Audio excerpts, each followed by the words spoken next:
Рухани жаңғыру бағдарламасы аясында Қазталов ауданында жаңа жобалар жүзеге асырылды. Қарасу елді мекеніндегі мектептің әр жылғы түлектері өскен өлкесін өркендете түсті.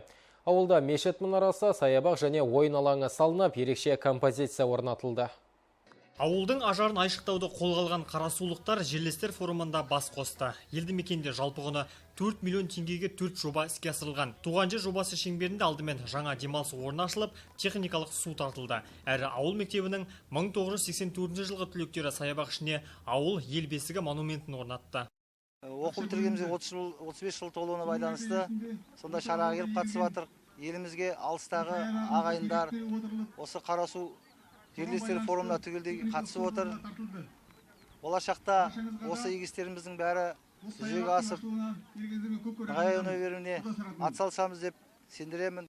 Ал білім ошағынан 10 жыл бұрын қияға қанат қаққан қарлығаштар ауыл мешіті жанынан биік мұнара тұрғызды. Қасиетті Рамазан айында сауапты іс жасауға тырыстық дейді бастамашыл жандар. Бұған қоса мектептің 2004 жылғы түлектері Ақжелкен бөбек жайы ауласына балалар ойын алаңқайын салып берді. Жас өтіміне рахмет. Бірінші енді президент елбасымыз айтты ғой енді рухани жаңғыру деген біздің ата бабамыздан келген дәстүрлеріміз қандай, салттарымыз жақсы. Жас өспірімдер сол тарихымызға қаяқтан шыққанымыз, тіліміз қандай, дініміз қандай деген мәселені көп көтеріп жатыр. Жерлестер кейін мәдениет үйінде бас қосып, алда атқарылатын жұмыстарды талқылады. Жиын барысында қаламгерлер Асқат Қуанышқалиев пен Ләззат Серікованың «Туған жерім Қарасу» атты кітабының тұсауы кесілді. Еркебұлан Самайдаров, Ризат Тілеуғали, Алтынбек Абделов, Ақжайық арнасы.